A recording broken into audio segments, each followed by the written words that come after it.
High বন্ধুরা, আমি এখানে চলে এসেছি আমার ছোট বোনের বাড়ি। এই যে দেখো, আমরা সবাই একসাথে ভাত খেতে বসেছি। তো আজকে রান্না হয়েছে অনেক কিছু।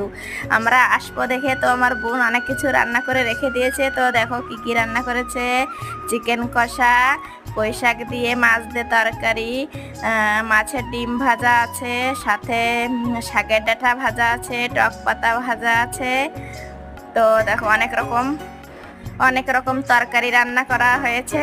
তো আমরা সবাই বসে গেছি খেতে। এই যে দেখো, আমার তনুজও বসে খাচ্ছে, এই যে আমিও বসে গেছি। তো অনেক দূরের থেকে এসেছি, তো মানে গরম যা লেগেছে আজকে, তো গরমে ঘেমে গেছিলাম। তো একটু ফ্রেশ হয়ে যে বোনের নাইটিটা পরে নিয়েছি।